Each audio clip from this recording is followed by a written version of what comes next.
ဇလန်းအစမှာမင်းသမီးစုချိန်ကမိတ်ကပ်လိမ့်ပြီးနှာခေါင်းစည်းတက်ကဘတ်စကားစီးလာခဲ့ပါတယ်ကားပေါ်မှာကောင်လေးတစ်ယောက်ကမိန်းကလေးတစ်ယောက်ကိုအနိုင်ကျင့်နေတာမြင်တော့သူမကတွားရောက်တာစီးခဲ့ပါတယ်အဲ့ဒီအချိန်မှာစုချိန်ရဲ့မျက်နှာကလူအမျိုးမျိုးဖြစ်ခဏခဏပြောင်းလဲသွားတာကြောင့်အနိုင်ကျင့်တဲ့ကောင်လေးကကြောက်ပြီးထွက်ပြေးသွားပါတယ်တကယ်တော့စုချိန်ကငငယ်ကလေးကရုံမလှဘူးလို့ကိုထင်နေခဲ့တာပ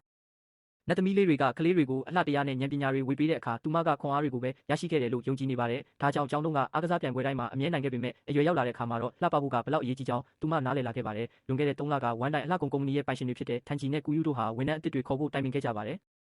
ကူယူကအလှကုန်ရောင်းတာဖြစ်လို့လှတဲ့မိန်းကလေးတွေကိုပဲခန့်ချင်ပေမဲ့ထန်းချီကတော့အရေးချင်းရှိသူကိုပဲခန့်မယ်လို့ပြောခဲ့ပါတယ်။စုချိန်ကအဲ့ဒီကုမ္ပဏီမှာအင်တာဗျူးသွားဖြေတဲ့အခါရေးဖြေစာမှုပွဲမှာအမှတ်များဆုံးရလို့အင်တာဗျူးဆရာကသဘောကျနေပေမဲ့သူမရဲ့ကိုရေးရဇဝင်တွေကတပ်ပုံကပြင်ထားလုံးတာကြောင့်တကယ်အပြင်ရုံနဲ့အရန်ကွာချနေပြီးသူမဟာဖျို့ဖျဲလဲဖြစ်နေတာကြောင့်အင်တာဗျူးဆရာကမေးခွန်းတောင်မမေးပဲပြန်ခိုင်းလိုက်ပါတယ်ဒါကိုစုချိန်ကစိတ်ဆိုးပြီးပန်းသီးတစ်လုံးကိုလက်နဲ့နှစ်ချမ်းခွဲပြကအင်တာဗျူးဆရာကိုပတ်ဆက်အနက်နန်တယ်လို့ပြောပြီးထွက်လာခဲ့ပါတယ်ပြီးတော့ပန်းချန်ထဲမှာဖြော်ရည်တောက်ရင်ဘေးမှာထိုင်နေတဲ့ကောင်လေးတစ်ယောက်ကိုသူမလိုပဲအင်တာဗျူးကြားလို့စိတ်ညစ်နေတာလားဆိုပြီးစကားတော့ပြောပါတယ်အဲ့ဒီအချိန်မှာသူမရဲ့အကြောင်းကတငယ်ချင်းဟောင်းတွေပြန်လဲဆုံစီပွဲဖိတ်စာတစ်ခုဖုန်းထဲကိုရောက်လာပါတယ်သူမကအဲ့ဒီကောင်လေးကိုကျောင်းတုန်းကစီနီယာတယောက်ကိုအရန်ကြိုက်ခဲ့ဘူးကြောင်းရင်ဖွင့်နေတော့မှပဲအဲ့ဒီကောင်လေးကထွက်သွားပါတယ်တကယ်တော့အဲ့ဒီကောင်လေးဟာသူမကြိုက်ခဲ့ဘူးတဲ့ထန်းချီပဲဖြစ်ပါတယ်သူကသူမအတွက်စာအုပ်နဲ့မိတ်ကပ်နမူနာလေးတွေထားခဲ့ပါတယ်အိမ်ပြန်ရောက်တဲ့အခါအဖေဖြစ်သူကသူမကိုအရန်ချစ်ပေမဲ့အမေဖြစ်သူကတော့သမီးဖြစ်သူရဲ့အနာဂတ်အတွက်စိတ်ပူနေပါတယ်သူရဲ့အမဖြစ်သူစုချင်းကတော့ရှေ့နေတယောက်ဖြစ်ပြီးအရန်လှပသူတူပါအမဖြစ်သူကသူမကိုကိုလှပအောင်ပြင်ဆင်ဖို့တိုက်တွန်းခဲ့ပါတယ်တစ်ဖက်မှာလည်းထန်းချီဟာတခွဲခန်းထဲမှာဆေးတွေစမ်းသပ်နေရင်သူ့ရဲ့မျက်လုံးမှာထူးဆန်းတဲ့ယောဂတစ်ခုရှိနေတာကိုတွေ့ရပါတယ်သူကမျက်မှန်ချွတ်လိုက်ရင်အရာအလုံးကိုအယောင်တွေအရန်တောက်ပြောင်ပြီးမြင်နေရတာကြောင့်မျက်မှန်ကိုအမြဲတက်ထားရတာပါနောက်တော့တငယ်ချင်းဖြစ်သူလင်းရဲ့တိုက်တွန်းမှုကြောင့်စုချိန်ဟာတငယ်ချင်းဟောင်းတွေစုံစည်းပွဲကိုတွားခဲ့ပါတယ်။အဲ့ဒီမှာထန်းချီကိုတွေ့တော့သူမကအရန်အံ့ဩသွားပါတယ်။အဲ့ဒီပွဲမှာမိန်းကလေးတစ်ယောက်ကစုချိန်ကိုမှတ်မိသွားပြီးအခုဘာအလုပ်လုပ်နေလဲလို့မေးတဲ့အခါသူမကဝမ်တိုင်ကုမ္ပဏီမှာဈေးကွက်ရှာဖွေရေးအလုပ်လုပ်နေတယ်လို့လိန်ပြောလိုက်ပါတယ်။ဒါပေမဲ့အဲ့ဒီမိန်းကလေးရဲ့ရည်စားကသူမကိုအင်တာဗျူးတုန်းကနှင်ထုတ်လိုက်တဲ့အင်တာဗျူးဆရာဖြစ်နေတာကြောင့်သူမလိန်ထားတာပေါ်သွားပြီးအရန်ရှက်သွားပါတယ်။ဒါနဲ့သူမကဘီယာပလင်းတွေကိုလက်နဲ့ပဲလှည့်ဖွင့်ပြီးတောက်နေတာကိုလူတွေကအံ့ဩတကြီးကြည့်နေကြပါတယ်။နောက်ဆုံးမှာတော့ထန်းချီကသူမရဲ့တပ်ပုံကိုရိုက်လိုက်ပြီးသူမကိုအနီးကပ်ကြည့်ကမင်းကတကယ်ကိုရုပ်ဆိုးတာပဲလို့ပြောလိုက်ပါတော့တ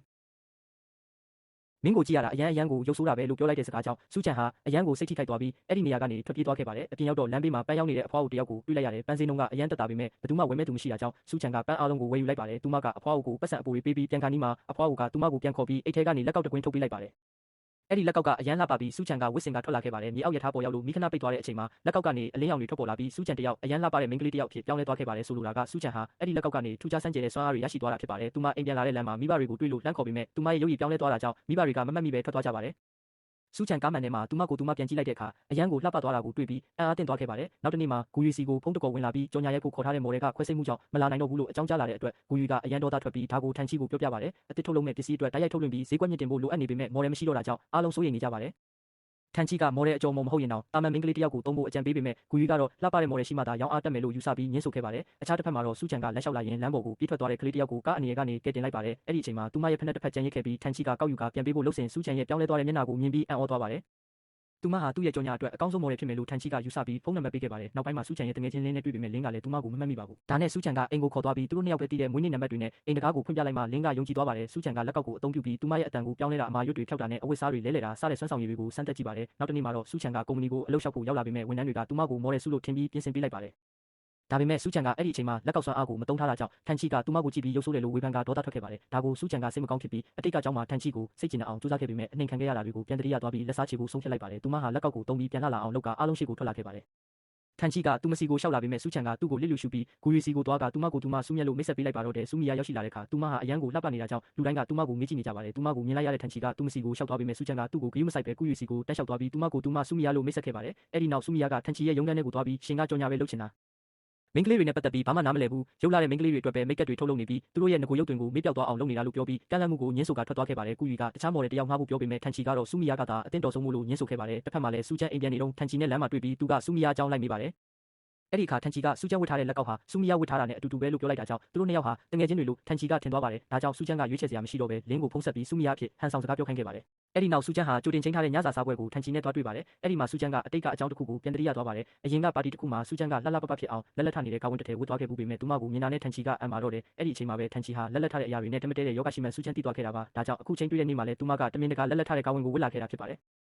ယ်ဒါပေမဲ့ထန်ချီကတော့သူမကိုအရန်လာတယ်လို့ပဲချီးကျူးနေတာကြောင့်သူ့ရဲ့တမတဲတဲ့ယောဂပျောက်သွားပြီလို့စူချန်နားလည်သွားပါတယ်စူချန်ကထန်ချီမကြိုက်မသိရနဲ့တူတာဟင်းကိုတမင်မှကျွေးပေမဲ့ထန်ချီကတော့စူမီယာကိုသူ့ရဲ့မော်ဒယ်ဖြစ်စေချင်တာကြောင့်အောက်တက်တက်နဲ့စားပြပါတယ်အဲ့ဒီနောက်စူချန်ကသူမရဲ့လက်ကောက်ကိုနှိပ်လိုက်တဲ့အခါရင်ကောင်းတွေထွက်လာပြီးစူမီယာရဲ့မျက်နှာပေါ်နားတာကြောင့်သူမမှာတမတဲတဲ့ဝေဒနာခံစားရပြန်ပါတယ်ဒါတောင်ထန်ချီကသူမကိုချစ်စရာကောင်းတယ်လို့ပြောပြီးမော်ဒယ်လုပ်ဖို့ထပ်တောင်းဆိုပါတယ်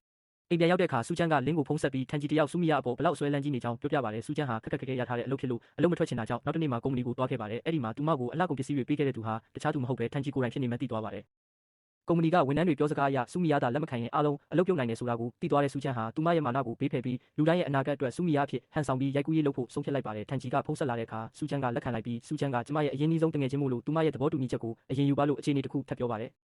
်ထန်ချီကလည်းသဘောတူပြီးစူချမ်းကိုတွားတွေ့တဲ့အခါစူချမ်းကဒါဆိုရင်ဒီအလုပ်ကိုလုပ်ပေးရမယ်လို့ပြန်ပြောပါတယ်အဲ့ဒီနောက်ထန်ချီကစူချမ်းကိုအရင်ကအယုတ်ဆိုးတယ်လို့ပြောခဲ့ပူတာကြောင့်ဗီဒီယိုထဲမှာမိတ်ကပ်တွေလိမ့်ပြီးရေတွေနဲ့ပတ်ကစူချမ်းကိုတောင်းပန်တဲ့ဗီဒီယိုတစ်ခုတင်ခဲ့ပါတယ်အဲ့ဒီဗီဒီယိုကိုကြည့်ပြီးလင်းကလည်းဝမ်းသာအားရဖြစ်နေပါတယ်ဒါပေမဲ့နောက်ဆုံးမှာတော့စူချမ်းနဲ့စူမီယာနှစ်ယောက်လုံးကုမ္ပဏီမှာတပြိုင်နက်ရှိနေဖို့မဖြစ်နိုင်တာကြောင့်စူချမ်းကခွင့်တရက်ယူပြီးစူမီယာဖြစ်သွားဖို့ပြင်ဆင်နေတော့မှာပဲကုယူကမနှက်ဖြန်အလုပ်တွေများမှာဖြစ်လို့ဘယ်သူမှခွင့်မယူရဘူးလို့ကြေညာလိုက်ပါတော့တယ်နောက်တစ်နေ့မှာစူမီယာဟာပထမဦးဆုံးအကြိမ်ကင်မရာရှေ့မှာတပ်ပုံရိုက်ဖို့ရောက်ရှိလာပြီးအတွေ့အကြုံမရှိတာကြောင့်အရန်ကိုစိတ်လှုပ်ရှားနေခဲ့ပါတယ်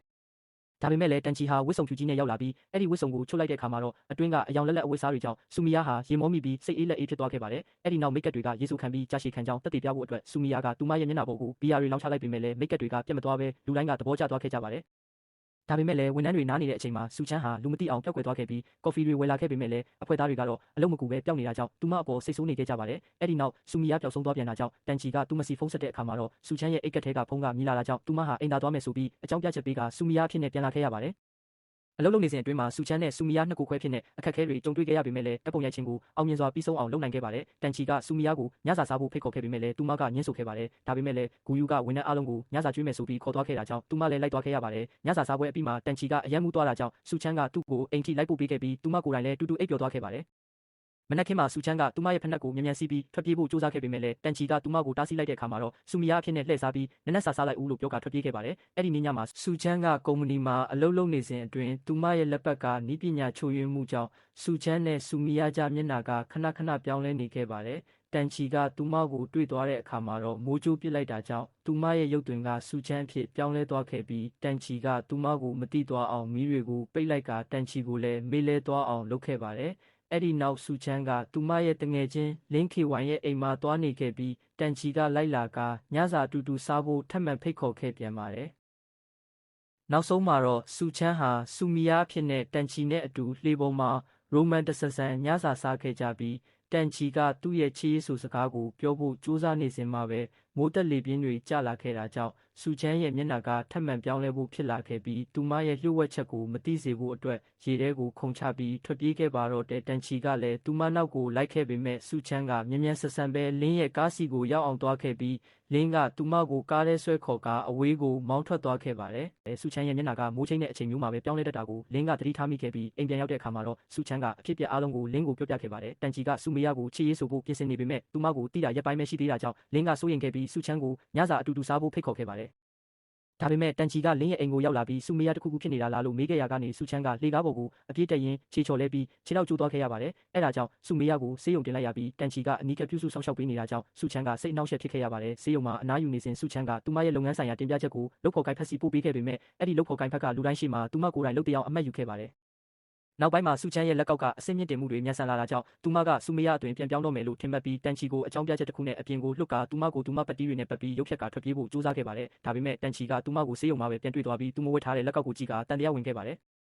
အဲ့ဒီနောက်စူချမ်းကစူမီယာအဖြစ်ကနေစူချမ်းအဖြစ်ပြန်ပြောင်းသွားတာကိုတန်ချီကမြင်သွားပေမဲ့စူချမ်းရဲ့အမကစူချမ်းကရာဇဝတ်ကောင်မဟုတ်ဘူးလို့ပြောပြီးကာကွယ်ပေးခဲ့ပါတယ်။အိမ်ပြန်ရောက်တဲ့အခါစူချမ်းကသူမရဲ့အစွမ်းတွေကိုအမဖြစ်သူကိုလက်တွေ့ပြသခဲ့ပြီးတန်ချီကလည်းစူချမ်းရဲ့လက်တော့ကိုလာပေးရင်းနဲ့စူမီယာနဲ့စူချမ်းကတယောက်တည်းဖြစ်နေတာကိုတန်တရားဝင်နေခဲ့ပါတယ်။စူချမ်းကသူ့ရဲ့တန်တရားတွေကိုဖျောက်ဖျက်ဖို့အတွက်ရုပ်တုအဖြစ်ရောပကြီးကားဖြစ်ပါအမျိုးမျိုးပြောင်းလဲပြီးရှောင်တိန်ခဲ့ရပါတယ်။နောက်ဆုံးမှာတော့စူချမ်းလင်းနဲ့စူချမ်းရဲ့အမတို့၃ယောက်ဟာတန်ချီရဲ့ရှေ့မှာစူမီယာဆိုတဲ့ဇက်ကောင်ကိုအပီးတိုင်ဖျောက်ဖျက်ဖို့အစီအစဉ်ဆွဲခဲ့ကြပါတယ်။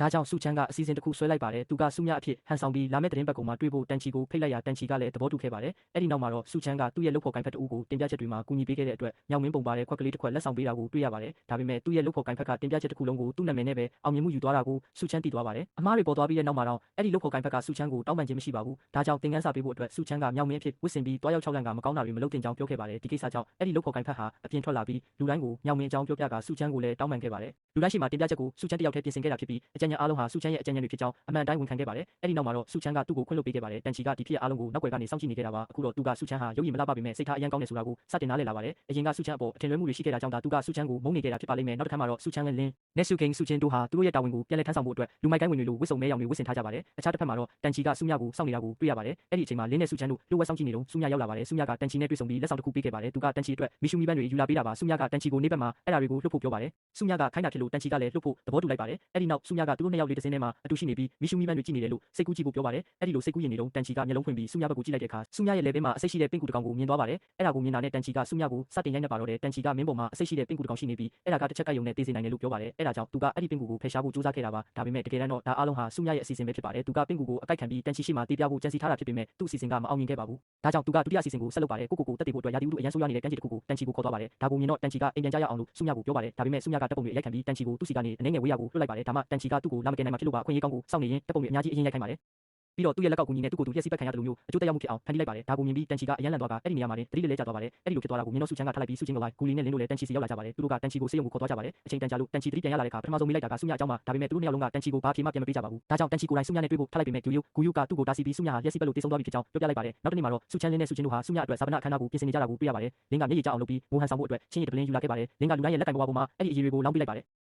အဲ့ဒီနောက်တန်ချီရောက်လာတာကိုမြင်တော့လူတိုင်းကအတန်ကျကျနဲ့စပြီးငိုကြပါတော့တယ်တန်ချီကစုမြရဲ့တပ်ပုံကိုကြည့်ပြီးစုမြကိုဟန်တာချင်းမပြုတ်ခဲ့တယ်လို့မကယ်တင်နိုင်ခဲ့တဲ့အတွက်ဒါဟာသူ့မားရီပါလို့ပြောပါတယ်ဒီလိုပြောပြီးသူကစိတ်မကောင်းဖြစ်ကတူးထောက်ပြီးငိုပါတော့တယ်ဒါကိုမြင်တော့စုချမ်းလည်းသူ့အတွက်စိတ်မကောင်းဖြစ်သွားပါတယ်ဘာလို့လဲဆိုတော့သူကတန်ချီကိုအများကြီးလက်စားခဲ့မိပြီလို့ခံစားလိုက်ရလို့ပါအခုတော့တန်ချီကစုမြရဲ့ရုပ်လောင်းကိုနောက်ဆုံးအကြိမ်မြင်ကျင်တယ်လို့သူတို့ကိုပြောပါတယ်ဒါကိုကြားတော့လူတိုင်းကစိုးရိမ်သွားကြပါတယ်အဲ့ဒီအချိန်မှာစုချင်းကရှေ့ထွက်လာပြီးစုမြရဲ့ရုပ်လောင်းဟာအခြေအနေရန်ဆိုးရနေတဲ့အတွက်ချက်ချင်းပြီးတိကျလိုက်ပြီးဖြစ်ကြောင်းနဲ့ရုပ်လောင်းကိုကြည့်လို့မရတော့ကြောင်းတန်ချီကိုပြောပြပါတယ်ဒါကြောင့်သူကပို့ပြီးတော့ငိုပါတော့တယ်အဲ့ဒီနောက်ညဘက်မှာတော့စုချမ်းလင်းနဲ့စုချင်းတို့ကသူတို့ရဲ့အစီအစဉ်အောင်မြင်သွားတဲ့အတွက်ပါတီလုပ်နေကြပါတယ်ဒါပေမဲ့စုချမ်းကတန်ချီเจ้าကိုစဉ်းစားနေတော့မှပဲသူကစုချင်းကိုငါတို့တန်ချီကိုအများကြီးနာကျင်အောင်လုပ်မိသွားပြီလားလို့မေးပါတယ်ဒါပေမဲ့သူ့ညီမကတန်ချီဟာလည်းအရင်တုန်းကသူ့ပေါ်အဲ့ဒီလိုပဲလုပ်ခဲ့ဘူးလေလို့ရှင်းပြပါတယ်အဲ့ဒီအပြင်လင်းကလည်းတန်ချီဟာတခြားယောက်ျားလေးတွေလိုပါပဲသူကစုမြကိုမကြခင်မေးသွားလိမ့်မယ်လို့ပြောပါတယ်အခြားတစ်ဖက်မှာတော့တန်ချီဟာအမှန်တရားကိုလက်မခံနိုင်ပဲဖြစ်နေတာကိုတွေ့ရပါတယ်သူကစုမြအကြိုက်ဆုံးနေရာမှာအရက်တောက်နေပါတယ်နောက်တစ်ခါမှာတော့စုချမ်းကရုံးကစုမြရဲ့တပ်ပုံရိုက်ကူးရေးပစ္စည်းတွေကိုတန်ချီရဲ့အိမ်စီပို့လိုက်တာကိုသိသွားပါတယ်ဘာလို့လဲဆိုတော့အဲ့ဒါတွေဟာစုမြရဲ့နောက်ဆုံးကြံရစ်တဲ့ပစ္စည်းတွေဖြစ်နေလို့ပါတခွဲကန်ကျွမ်းကျင်သူဖြစ်တဲ့တန်ချီကအဲ့ဒီပစ္စည်းတွေပေါ်မှာဘသူရဲ့လက်ပွေနဲ့ DNA တွေရှိနေလဲဆိုတာကိုတေချာပေါက်ရှာဖွေတွေ့ရှိသွားလိမ့်မယ်လို့စုချမ်းကတွေးနေမိပါတယ်ဒီနေရာမှာတန်ချီဟာစုမြရဲ့အသုံးပြုထားတဲ့ make up ပစ္စည်းတွေကိုကြည့်ရင်သူ့ကိုလွှမ်းဆွနေတာကိုမြင်တွေ့ရပါတယ်တန်ချီဟာသူ့ရဲ့ချစ်သူဟောင်းစုမြအသုံးပြုခဲ့တဲ့ make up ပစ္စည်းတွေကိုကြည့်ပြီးသူမကိုလွှမ်းဆွနေချိန်မှာပဲစုချိန်ဟာသူ့အတွက်မုံတွေယူပြီးရောက်ရှိလာပါတယ်စုချိန်ရဲ့တကယ်ရည်ရွယ်ချက်ကအဲ့ဒီပစ္စည်းတွေကိုဖျက်ဆီးပစ်ဖို့ဖြစ်ပေမဲ့တန်ချီကသူမကိုအိမ်ထဲပေးမဝင်တဲ့အတွက်စုချိန်က Elbus လို့ခေါ်တဲ့ကလောက်အသေးစားလေးအဖြစ်အသွင်ပြောင်းပြီးအိမ်ရှိမှာစောင့်နေပါတယ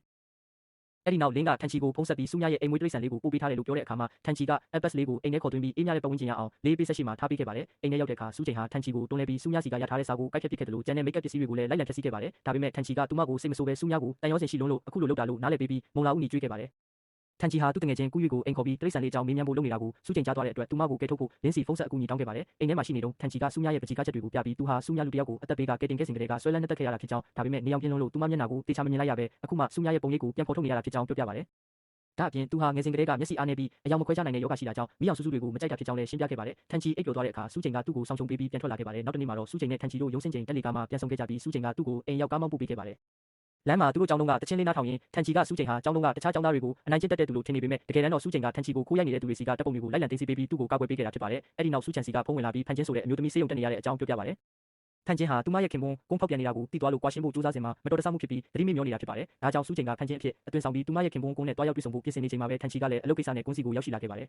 တယ်ဖန်ချင်းရဲ့ခင်ပွန်းကွမ်ဟာကုမ္ပဏီကိစ္စတစ်ခုအတွက်ထန်ချီနဲ့တွေ့ဆုံမှုရှိနေပါတယ်အဲ့ဒီအချိန်မှာစုချိန်ကလည်းဖန်ချင်းအဖြစ်ဟန်ဆောင်ပြီးကွန်ရဲ့စီးပွားရေးလုပ်ငန်းတွေကိုဟန်တာဖို့အတွက်အဲ့ဒီနေရာကိုလာခဲ့ပါတယ်ကွန်နဲ့ထန်ချီတို့စကားပြောနေတော့မှထန်ချီကသူ့ပြုတ်ကျသွားတဲ့ဘောပင်ကိုကောက်ဖို့စပွဲအောက်ကိုငုံလိုက်တဲ့အချိန်မှာပဲကွန်နဲ့ဖန်ချင်းစုချိန်တို့ရုံးခန်းထဲကိုရောက်လာကြပါတယ်ကွန်ကဖန်ချင်းအပေါ်အရန်ဒေါသထွက်နေပြီးဖန်ချင်းကလည်းဒီကုမ္ပဏီကိုသူတို့နှစ်ယောက်အတူတည်ထောင်ခဲ့တာဖြစ်လို့သူမရဲ့ခွင့်ပြုချက်မရှိဘဲဘာကိုမှမရောင်းချနိုင်ကြောင်းပြောဆိုပါတယ်ဒါကိုကြားတော့ကွန်ကဒေါသတကြီးနဲ့ဖန်ချင်းကိုရိုက်ဖို့ကြိုးစားပေမဲ့ဖန်ချင်းရဲ့ခန္ဓာကိုယ်ထဲမှာတကယ်ရှိနေတာကစုချိန်ဖြစ်နေတဲ့အတွက်သူမကပြန်လဲခုခံလိုက်ပါတယ်အဲ့ဒီနောက်မှာစပွဲအောက်ကထန်ချီထွက်လာတာကိုမြင်တော့စုချိန်ဖန်ချင်းလည်းအံ့ဩသွားပြီးသူ့ကိုဂရုမစိုက်ဘဲအမြဲထွက်သွားခဲ့ပါတယ်ကားပေါ်ရောက်တဲ့အခါစုချိန်ကဖန်ချင်းကိုဂွန်ကိုရိုက်နှက်ခဲ့တဲ့အကြောင်းပြောပြလိုက်တဲ့အတွက်ဖန်ချင်းကအရန်စိုးရိမ်သွားပါတယ်ဘာလို့လဲဆိုတော့ထန်ချီကမျက်မြင်သက်သေဖြစ်သွားတဲ့အတွက်ဂွန်ကအမှုမှာအသာစီးရသွားနိုင်လို့ပါပဲဒါကြောင့်ဖန်ချင်းကနိုးမလာမချင်းထန်ချီကိုစာချုပ်မချုပ်နိုင်အောင်စောင့်ကြည့်ဖို့စုချိန်ကိုခိုင်းလိုက်ပါတယ်နောက်တစ်နေ့မှာဂွန်ကထန်ချီနဲ့ထပ်မံတွေ့ဆုံပြီးဖန်ချင်းဟာအတ္တကြီးတဲ့မိန်းကလေးဖြစ်ကြောင်းတွေးထိုးစကားပြောကသူ့ဘက်ကနေတက်တည်လိုက်ပေးဖို့တောင်းဆိုပါတယ်အဲ့ဒီအချိန်မှာစုချိန်ကအပြင်ကနေခိုးနှားထောင်နေတာကိုထန်ချီကမြင်သွားပါတယ်စုချိန်ကဖန်ချင်းအဖြစ်ဟန်ဆောင်ပြီးထန်ချီကိုဖုံးဆက်ကကော်ဖီဆိုင်မှာချိန်တွေ့ခဲ့ပါတယ်ကော်ဖီဆိုင်မှာစပွဲထိုးမလေးကမတော်တဆကော်ဖီတွေဖန်ချင်းစုချိန်ပေါ်ကိုမှောက်ချလိုက်ပေမဲ့သူမကစိတ်မဆိုးပဲနားလည်ပေးခဲ့ပါတယ်ဒါကိုအပြင်ကနေကြည့်နေတဲ့ထန်ချီကဖန်ချင်းရဲ့စိတ်ထားအမှန်ကိုသတိပြုမိသွားပါတယ်ကော်ဖီဆိုင်ထဲမှာစုချိန်ရဲ့အင်ဂျီကချီမြင်တမြင်ထွက်လာပြီးထန်ချီနဲ့လက်ဆွဲနှုတ်ဆက်တဲ့အခါအဲ့ဒီချီမြင်တွေနဲ့သူတို့နှစ်ယောက်လုံးပြစ်ပတ်မိသွားပါတယ်စပွဲထိုးမလေးကကကြေးနဲ့လာဖြတ်ပေးတဲ့အချိန်မှာဖန်ချင်းနဲ့ထန်ချီတို့မျက်နှာချင်းဆိုင်နီးကပ်သွားခဲ့ပါတယ်ဖန်ချင်းစုချိန်ကကွမ်ကိုသူမရိုက်ခဲ့တာကိုလှုပ်ဝက်ပေးဖို့တောင်းဆိုပေမဲ့ထန်ချီကတော့အမှန်တိုင်းပဲပြောမယ်ဆိုပြီးညှင်းဆိုခဲ့ပါတယ်ဒါပေမဲ့နောက်ပိုင်းမှာထန်ချီကရဲစခန်းမှာထွက်ဆိုတဲ့အခါကွမ်ကဖန်ချင်းကိုအရင်စော်ကားပြီးရိုက်ဖို့ကြိုးစားခဲ့တာဖြစ်ကြောင်းအမှန်တိုင်းပြောပြပေးခဲ့ပါတယ် အဲ့ဒီနောက်မှာစုချိန်ကဂွမ်ကိုအကြီးအကဲတယောက်နဲ့မတွေ့နိုင်အောင်လက်ကွက်တစ်ခုသုံးပြီးတားဆီးနိုင်ခဲ့ပါတယ်ဂွမ်ကဖန်ချင်းဟာသူ့ကိုအမြဲအနိုင်ကျင့်နေတဲ့အကြောင်းဆွဆွဲပြောဆိုနေတော့မှပဲစုချိန်ကကင်မရာရှိတဲ့နေရာကိုသတိထားမိပြီးဂွမ်ကသူမကိုအနိုင်ကျင့်နေတဲ့အကြောင်းဟန်ဆောင်ကအကွက်ဆင်လိုက်ပါတော့တဲ့ဖန်ချင်းဟာလည်းအဆောင်တွေကိုခေါ်ဖို့အဲ့ဒီနေရာကိုတွားခဲ့ပေမဲ့ဖန်ချင်းကဟန်ဆောင်လှုပ်ဆောင်နေတော့မှပဲထန်ချီကလည်းအဲ့ဒီနေရာကိုရောက်ရှိလာခဲ့ပါတယ်ဒီဟာဖန်ချင်းအနိုင်ကျင့်ခံနေရတာကိုတွေ့ပြီးကွန်းကိုပြန်တွန်းထုတ်လိုက်ပါတယ်အဲ့ဒီနောက်ကွန်းကလည်းသူ့ကိုပြန်တွန်းပြီးဒါတွေအားလုံးဟာထန်ချီနဲ့ဖန်ချင်းတို့နှစ်ယောက်ဖောက်ပြန်နေကြတာကြောင့်သူတို့နှစ်ယောက်ကြံစီထားတဲ့အစီအစဉ်တွေပါလို့ပြောဆိုလိုက်ပါတယ်ဒါပေမဲ့အဲ့ဒီအချိန်မှာပဲစုချန်ရောက်လာပြီးကွန်းကိုဖန်ဆီးခေါ်ဆောင်သွားခဲ့ပါတယ်နောက်တစ်ခွက်မှာတော့စုချန်တယောက်ရုံးမှာအလုပ်လုပ်နေတော့ထန်ချီစီကစာတစောင်းလက်ခံရရှိခဲ့ပါတယ်ထန်ချီဟာဖန်ချင်းနဲ့တွေ့ဖို့တခွဲကန်းကိုသွားနေတာကြောင့်စုချန်ကလည်းစပိန်ကိုအမြန်စီးပြီးတခွဲကန်းစီကိုလိုက်သွားခဲ့ပါတယ်တခွဲကန်းနဲ့ရောက်တဲ့အခါမှာတော့သူမကဖန်ချင်းဖြစ်ဟန်ဆောင်ပြီးထန်ချီကိုအထဲကိုဖိတ်ခေါ်ခဲ့ပါတယ်အဲ့ဒီနောက်ထန်ချီဟာဖန်ချင်းနဲ့အတူညစာစားရင်သူမကိုစိုက်ကြည့်နေခဲ့ပါတယ်ရုတ်တရက်ဆိုသလိုမီးတွေပြတ်သွားခဲ့ပြီးဒါဟာဖန်ချင်းနဲ့ထန်ချီတို့ကိုလက်ပူးလက်ချက်မိစေဖို့အတွက်ကွန်းကတမင်လှုပ်ဆောင်ခဲ့တာဖြစ်ပါတယ်ဒါကြောင့်ထန်ချီကကော်ဖီခွက်နဲ့ဘက်ထရီအချို့ကိုအသုံးပြုပြီးကိုယ်တိုင်လုပ်မီးအိမ်လေးတစ်ခုကိုပြုလုပ်လိုက်ပါတယ်အဲ့ဒီမီးအိမ်လေးရဲ့အလင်းရောင်အောက်မှာသူတို့နှစ်ယောက်ညစာအတူတူစားခဲ့ကြပါတယ်အမှန်တော့အခုလိုထန်ချီနဲ့အတူရှိနေရတဲ့အချိန်လေးမှာကွန်းဟာသူ့ရဲ့လက်ထောက်နဲ့အတူသူတို့နှစ်ယောက်ရဲ့ဗီဒီယိုကိုရိုက်ကူးဖို့အတွက်ရောက်လာခဲ့ပါတယ်သူတို့အထဲကိုဝင်လာတာနဲ့တခွဲခန်းထဲကမီးတွေပြန်လင်းထိန်လာခဲ့ပါတယ်ထန်ချီဟာကွန်းကိုတွေးလိုက်ရတဲ့အတွက်အံ့အားသင့်သွားခဲ့ပါတယ်ကွန်းဟာဖုန်းနဲ့အကုန်လုံးကိုဗီဒီယိုရိုက်ကူးနေခဲ့ပေမဲ့အဲ့ဒီအချိန်မှာဖန်ချင်းကစပွဲအောက်မှာပေါအောင်နေခဲ့ပါတယ်အဲ့ဒီနောက်သူတို့ရှေ့ကိုထွက်လာတဲ့မိန်းကလေးကတော့စူးချန်ဖြစ်နေပါတယ်သူမကထန်ချီနဲ့သူမဟာချစ်သူတွေဖြစ်ကြပြီးတပားသူရဲ့ကိုရေးကိုရာကိစ္စတွေကိုဝင်ရောက်နှောက်ယှက်ပိုင်ခွင့်မရှိကြောင်းကွန်းကိုပြောလိုက်ပါတယ်ဒါကိုကြားတဲ့အခါမှာတော့ကွန်းကစူးချန်ကိုလောင်ပြောင်ပြီးထန်ချီလိုလူမျိုးကစူးချန်လိုမိန်းကလေးမျိုးကိုစိတ်ဝင်စားလိမ့်မယ်လို့မထင်ကြောင်းပြောဆိုပါတယ်အဲ့ဒီအချိန်မှာပဲထန်ချီကစူးချန်ဟာအရန်ကိုစူးစမ်းတဲ့မိန်းကလေးဖြစ်တယ်လို့လှလဲလှတာကြောင့်သူမနဲ့တွဲနေတာဖြစ်ကြောင်းကွန်းကိုတုံ့ပြန်ပြောကြားလိုက်ပါတယ်နောက်တစ်နေ့မှာတော့စူးချန်ရုံးကိုသွားတဲ့အခါလူတိုင်းကသူမအကြောင်းကိုပြောဆိုနေကြပါတယ်အကြောင်းရင်းကတော့မနေ့ညကစူးချန်နဲ့ထန်ချီတို့ရဲ့တပ်ပုံတွေပေါက်ကြားသွားခဲ့လို့ဖြစ်ပါတယ်အဲ့ဒီနောက်ထန်ချီရောက်လာပြီးစူးချန်ကိုသူ့ရုံးခန်းထဲကိုလိုက်ခဲ့ဖို့ပြောလိုက်ပါတယ်စူးချန်ရဲ့လုပ်ခေါ်ကိုင်ဘက်ကတော့စူးချန်မှာကိုလေးစားမှုမရှိဘူးလို့ထပ်ပြောပြီးထန်ချီလိုလူမျိုးကဘာကြောင့်သူမကိုကြိုက်ရတာလဲလို့မေးခွန်းထုတ်ပါတယ်ဒါကိုထန်ချီကြားသွားပြီးသူကစူးချန်ကိုကြိုက်တာဖြစ်ကြောင်းအခုဟာ2024ခုနှစ်ရောက်နေပြီဖြစ်လို့လူတစ်ယောက်ကိုအသွင်ပြင်းနဲ့တင်မဆုံးဖြတ်တင်ကြောင်းပြောလိုက်ပါတယ်အဲ့ဒီနောက်ကွန်းဟာအစီအစဉ်တိုင်းဟိုတယ်ခန်းတစ်ခုမှာသူ့ရဲ့ရေးစားနဲ့တွေ့ဆုံဖို့ရေကွန်းဟာသူ့ကိုဒုက္ခပေးနေတဲ့အတွက်ဖန်ချင်းကိုနှိပ်စက်နေခဲ့ပါတယ်ဒါပေမဲ့ဖန်ချင်းကတော့တပတ်ကြာမှသတိပြန်ရလာတာဖြစ်လို့ဘာမှမသိရှာပါဘူးအဲ့ဒီနောက်မှာတော့ထန်ချီကဖန်ချင်းကိုကယ်တင်ဖို့ရောက်လာပြီးကိုနဲ့တိုက်ခိုက်ဖို့ပြင်ဆင်နေစဉ်မှာပဲအဆောင်တစ်ယောက်ကသူ့ကိုအနောက်ကနေရိုက်ပြီးတတိလစ်သွားအောင်လုပ်လိုက်ပါတယ်အဲ့ဒီအချိန်မှာစူးချန်လင်းနဲ့စူးချင်းတို့လည်းအဲ့ဒီနေရာကိုရောက်လာကြပါတယ်စူးချန်ကအဆောင်တွေကိုအာယုံလွှဲဖို့အတွက်ဘူးခွန်တစ်ခုကိုအသုံးပြုပြီးအဆောက်အဦတွေကိုဝင်သွားခဲ့ပါတယ်သူမဟာဖန်ချင်းရဲ့တခွဲကန်းကိုအရင်သွားခဲ့ပြီးမျက်နှာကိုဖန်ချင်းနဲ့တူအောင်အသွင်ပြောင်းလိုက်ပါတယ်သူမအဲ့ဒီကိုရောက်သွားတဲ့အခါတခွဲကန်းထဲမှာပိတ်လောင်ခံထားရတဲ့ထန်ချီဟာသတိပြန်ရလာနေပါပြီထန်ချီကဓာတုပစ္စည်းအချို့ကိုအသုံးပြုပြီးတကားကိုဖွင့်လိုက်တဲ့အခါဖန်ချင်းတွင်နဲ့စူးချန်ကိုတွေ့လိုက်ရပါတယ်အခုတော့သူတို့နှစ်ယောက်လုံးအတူတူထွက်ပြေးကြပါတယ်အဆောင်တွေကစူးချန်ကိုတိုက်ခိုက်ဖို့လုပ်တဲ့အခါမှာတော့ထန်ချီကသူရဲကောင်းတစ်ယောက်လိုကျန်းတိုက်ဝတ်တံကိုကင်ပြီးအဆောင်တွေကိုတိုက်ခိုက်ကသူမကိုကယ်တင်ခဲ့ပါတယ်ဒါပေမဲ့ခဏအကြာမှာပဲအဆောင်တွေကထန်ချီကိုတွန်းလှဲလိုက်ပါတယ်အဲ့ဒီအချိန်မှာတော့စူးချန်ကသူမရဲ့အရေးချင်းတွေကိုထုတ်သုံးပြီးအဆောင်တွေကိုနှိမ်နင်းလိုက်ပါတယ်ဒါအပြင်လဲကြတော့မဲ့ထန်ချီကိုလည်းသူရဲကောင်းဆန်ဆန်ဖန်ထိန်ကကယ်တင်ပေးခဲ့ပါတယ်အဲ့ဒီနောက်သူတို့နှစ်ယောက်ပေါင်းအောင်နေကြပေမဲ့အဆောင်တွေကသူတို့ကိုလိုက်ရှာနေစေဖြစ်ပါတယ်ထန်ချီဟာသူ့ရဲ့ရင်ဘတ်ပေါ်လက်တင်ပြီးငြိမ်သက်နေခဲ့ပါတယ်အကြောင်းရင်းကတော့ဖန်ချင်းတွင်နဲ့စူးချန်ကသူ့အနာကိုကပ်လာတဲ့အခါသူ့ရဲ့နှလုံးခုန်တန်တွေအရန်ကိုမြန်လာခဲ့လို့ဖြစ်ပါတယ်အဲ့ဒီနောက်ဖန်ချင်းအတွင်ပြောင်းထားတဲ့စူးချန်ကထန်ချီကိုအဆောင်တွေလက်ကနေကဲထုတ်ပေးခဲ့ပါတယ်စူးချန်ကသူ့ကိုအဆောက်အဦအပြင်ဘက်ကိုခေါ်သွားဖို့ကြိုးစားပေမဲ့အပြင်ကိုကြည့်လိုက်တဲ့အခါကွန်းကဖန်ချင်းစစ်နဲ့အတူရှိနေတာကိုတွေ့လိုက်ရပါတယ်ဒါကိုမြင်လိုက်ရတဲ့စူးချန်ကဖန်ချင်းတွင်ကနေသူမရဲ့မူလပုံစံစူးချန်ဖြစ်ကိုပြန်ပြောင်းဖို့ကြိုးစားပါတယ်ဒါပေမဲ့လက်ပတ်နာရီကအလုံးမလုံးတော့တာကြောင့်သူမဟာအဲ့ဒီနေရာမှာပဲပုံနေပြီးဖန်ချင်းနှိပ်စက်ခံနေရတာကိုကြည့်နေခဲ့ရပါတယ်အဲ့ဒီအချိန်မှာပဲစူးချန်နဲ့လင်းတို့ဟာရဲတပ်ဖွဲ့နဲ့အတူရောက်ရှိလာခဲ့ပါတယ်သူတို့ဟာကွန်းကိုဖမ်းဆီးလိုက်ပြီးဖန်ချင်းကိုလည်းကယ်တင်နိုင်ခဲ့ပါတယ်ဒါကိုမြင်လိုက်ရတဲ့ထန်ချီဟာအံ့အားသင့်သွားခဲ့ပါတယ်အကြောင်းရင်းကတော့ဒီနေ့မှာဖန်ချင်းရဲ့ပုံစံတစ်မျိုးလုံးကိုသူမြင်လိုက်ရလို့ဖြစ်ပါတယ်နောက်တစ်ခါမှာတော့ထန်ချီဟာအရန်ကိုမူးနေပြီးဂူးယူကိုပြောနေပါတယ်သူဟာဖန်ချင်းကိုတကယ်ပဲချစ်မိသွားခဲ့တာကြောင့်လူကြီးစားကြီးတစ်ယောက်ဖြစ်နေပြီလို့ပြောပါတယ်ဒါပေမဲ့ဖန်ချင်းဟာသူ့အတွက်တစိမ့်တစ်ယောက်လိုပဲလို့ခံစားနေရပါတယ်ဘာကြောင့်လဲဆိုတော့သူဖန်ချင်းနဲ့အတူရှိနေစဉ်မှာသူမကိုမြင်လိုက်ရတဲ့ပထမအချိန်မှာနှလုံးတွေတုန်ရင်ခဲ့ပေမဲ့ဒုတိယအချိန်သူမကိုတွေ့လိုက်ရတဲ့အခါမှာတော့တစိမ့်တစ်ယောက်နဲ့ရှိနေတယ်လို့မျိုးခံစားခဲ့ရလို့ဖြစ်ပါတယ်ဆိုလိုတာကတော့သူဟာဖန်ချင်းနှစ်ယောက်ရှိနေတယ်လို့မျိုးခံစားနေရတာဖြစ်ပါတယ်ဖန်ချင်းကသူ့ကိုတစိမ့်တစ်ယောက်လိုဆက်ဆံနေတယ်လို့ခံစားရတဲ့အတွက်ထန်ချီရဲ့စိတ်ထဲမှာဖန်ချင်းနှစ်ယောက်ရှိနေတယ်လို့မျိုးဖြစ်နေပြီးသူကအရင်ကဖန်ချင်းကိုပဲချစ်တာဖြစ်လို့အခုဖန်ချင်းကိုတော့မသိတယ်လို့ဖြစ်နေတာပါဒါပေမဲ့ဂူယူနဲ့ထန်ချီတို့ရဲ့အမြင်မှာတော့ဖန်ချင်းနှစ်ယောက်ရှိဖို့ဆိုတာမဖြစ်နိုင်တဲ့ကိစ္စပါနောက်တစ်နေ့မှာတော့စူချန်ကဖန်ချင်းရဲ့ကွာရှင်းပြက်ဆဲခြင်းကိစ္စကိုအောင်မြင်အောင်လှုပ်ဆောင်ပေးလိုက်လို့ဖန်ချင်းကကွန်းလိုလူဆိုးလက်ထဲကနေလွတ်မြောက်သွားတဲ့အတွက်အရန်ကိုပျော်ရွှင်နေပါတယ်အဲ့ဒီနောက်ဂူယူကထန်ချီစီကိုသွားပြီးဖန်ချင်းနဲ့ဘာလို့မတွေ့တာလဲလို့မေးတဲ့အခါမှာထန်ချီကသူကိုယ်တိုင်လည်းစိတ်ရှုပ်ထွေးနေလို့မတွေ့ဖြစ်တာလို့ပြန်ဖြေပါတယ်ဂူယူကဖန်ချင်းအခုဆိုရင်လူပြိုလူလွတ်ပြန်ဖြစ်သွားပြီဖြစ်လို့ထန်ချီအနေနဲ့သူမနဲ့တွေ့ပြီးဘယ်လိုဆက်ရိုက်မျိုးကိုကိုကြိုက်လဲဆိုတာကိုကိုယ်တိုင်ဆုံးဖြတ်ဖို့တိုက်တွန်းလိုက်ပါတယ်ဒါနဲ့ထန်ချီလည်းဖိုင်ချို့ကိုအကြောင်းပြပြီးဖန်ချင်းစီကိုချက်ချင်းသွားတွေ့ပါတော့တယ်အဲ့ဒီအချိန်မှာဖန်ချင်းကတခွဲကန်းထဲမှာစူချန်နဲ့အတူရှိနေတာဖြစ်ပြီးထန်ချီရောက်လာတဲ့အခါစူချန်ကအခန်းထဲမှာပုံနေလိုက်ပါတယ်ထန်ချီကဖန်ချင်းကိုမြင်လိုက်ရတဲ့အခါဒါကသူတီးတဲ့ဖန်ချင်းမဟုတ်ဘူးလို့စိတ်ထဲကနေရေရုပ်ပြီးပြန်ဖို့ပြင်ပါတယ်ဒါပေမဲ့အခန်းထဲကဗီဒီယိုတကားကအလိုလိုပွင့်သွားပြီးအထဲမှာဖန်ချင်းနဲ့ရုပ်ချင်းတူတဲ့စူချန်ကိုတွေ့သွားတဲ့အခါဖန်ချင်းကဒါဟာသူမလုပ်ထားတဲ့ရုပ်တုပါလို့လိန်ညာပြောဆိုလိုက်ပါတယ်အဲ့ဒီနောက်ထန်ချီကဖန်ချင်းကိုညစာအတူစားဖို့ဖိတ်ခေါ်တဲ့အခါဖန်ချင်းကစူချန်နဲ့လူချင်းလဲလိုက်ပြီးစူချန်ကဖန်ချင်းတွင်နဲ့ထန်ချီနဲ့အတူလိုက်သွားပါတယ်ထန်ချီကသူမကိုကြည့်နေတာဟာအရင်ကစူညောင်ကိုကြည့်တယ်လို့မျိုးဖြစ်နေတာကိုစူချန်ကတတိထားမိသွားပြီးသူ့အနားမှာဆက်မနေချင်တာကြောင့်အရေးကြီးတဲ့အလုပ်ရှိတယ်ဆိုပြီးကားငါးကထွက်သွားပါတယ်ထန်ချီကတော့ဒီလိုဖန်ချင်းမျိုးကိုမှသူတကယ်ကြိုက်တာလို့ကိုပြောနေမိပါတယ်နောက်တစ်နေ့မှာတော့စူချန်ကဖန်ချင်းရဲ့အင်တာဗျူးကိုကြည့်ပြီးပြောနေတော့ထန်ချီရောက်လာပြီးသူမကိုတက်တန်ကိုပြတဲ့အခါစူချန်ကမိန်းကလေးတွေဟာတက်တန်ရဲ့အယောင်တွေလိုပဲတယောက်ချင်းစီမှာမတူညီတဲ့လှပမှုတွေရှိကြတယ်လို့ပြောပါတယ်ဒါကိုကြားတဲ့အခါထန်ချီကသူမကိုပို့ပြီးသဘောကျသွားပြီးဖန်ချင်းကိုချစ်မြတ်နိုးကြောင်းဖွင့်ပြောလိုက်ပါတယ်ဒါပေမဲ့စူချန်ကတော့ကြောက်လန့်တကြားထွက်ပြေးသွားပြီးထန်ချီကနောက်ကနေလိုက်သွားတဲ့အခါတကယ်ဖန်ချင်းနဲ့တွားတိုးပါတယ်ထန်ချီကဖန်ချင်းကိုဘာလို့သူ့အမေကိုမဖြေတာလဲလို့မေးတဲ့အခါမှာဖန်ချင်းကဘာတွေပြောနေတာလဲမသိကြောင်းနဲ့အခုမှစတွေ့ဖို့ဖြစ်ကြောင်းပြောလိုက်မှထန်ချီတယောက်သူခုနကတွေ့ခဲ့တဲ့ဖန်ချင်းကတခြားတယောက်ဖြစ်နေမှရိပ်မိသွားပါတယ် အဲ့ဒီနောက်စုချမ်းအိပ်ပျော်နေတော့သူမရဲ့လက်ကောက်ကအဆင့်မြင့်သွားပြီးသူမကိုလင်းရဲ့ကာတွန်းဇက်ကောင်တစ်ခုအဖြစ်ပြောင်းလဲပေးလိုက်ပါတယ်ဒါကိုလင်းကတွေ့သွားပြီးသူကိုယ်တိုင်ဖန်တီးထားတဲ့ဇက်ကောင်ဖြစ်နေလို့အယံဝမ်းသာသွားပါတယ်စုချမ်းကလည်းသူမရဲ့လက်ကောက်ကအခုဆိုရင်ဘလို့ကာတွန်းဇက်ကောင်ဖြစ်မဆိုပြောင်းလဲပေးနိုင်ပြီဆိုတာသိသွားပါတယ်နောက်ပိုင်းမှာထန်ချီကဖန်ချင်းစီကိုမကြာခဏစာပို့ပြီးတွေ့ဖို့ခေါ်နေတဲ့အတွက်စုချမ်းကအကြံတစ်ခုရသွားပြီးဖန်ချင်းကိုပါခေါ်သွားဖို့ဆုံးဖြတ်လိုက်ပါတယ်နောက်တစ်နေ့တင်းနစ်ကွင်းမှာထန်ချီနဲ့ဂူယူတို့ကဖန်ချင်းကိုတွားတွေ့တဲ့အခါဖန်ချင်းရဲ့ဘေးမှာကောင်လေးတစ်ယောက်ရှိနေတာကိုတွေ့ရပါတယ်။အဲ့ဒီကောင်လေးကတော့စုချမ်းကကာတွန်းဇက်ကောင်ဖြစ်ပြောင်းလဲထားတာဖြစ်ပြီးဖန်ချင်းရဲ့ရီးစားအဖြစ်ဟန်ဆောင်ပေးနေတာပါ။ထန်ချီကအဲ့ဒီကောင်လေးကိုပြန်ဘက်လို့တတ်မှတ်ပြီးတင်းနစ်ပြန်ရိုက်တဲ့အခါမှာတော့ကျောင်းရဲ့အားကစားချက်ပွင့်ဖြစ်ခဲ့မှုတဲ့စုချမ်းကိုသူလုံးဝမရှင်းနိုင်ပဲရှုံးနေသွားပါတယ်။ထန်ချင်းကစုချမ်းကိုအရန်ဂယူးဆိုင်နေတာကိုမြင်ရတဲ့အခါထန်ချီကအရန်မနာလိုဖြစ်သွားပြီးဖန်ချင်းကိုတီးတန့်စကားပြောချင်တယ်လို့ပြောလိုက်ပါတယ်။ဖန်ချင်းကအိမ်သာသွားပြီးမှတွေ့မယ်လို့ပြောပြီးစုချမ်းနဲ့အတူထွက်လာတဲ့အခါမှာတော့ထန်ချီကစုချမ်းကိုယောက်ျားလေးအိမ်သာထဲကိုအတင်းဆွဲခေါ်သွားပါတော့တယ်။အဲ့ဒီနောက်မှာတော့စုချမ်းကဖန်ချင်းအတွင်ပြန်ပြောင်းပြီးထန်ချီနဲ့တွားတွေ့တဲ့အခါမှာတော့ထန်ချီကသူမကိုစကားတခွန်းပြောလိုက်ပါတော့တယ်။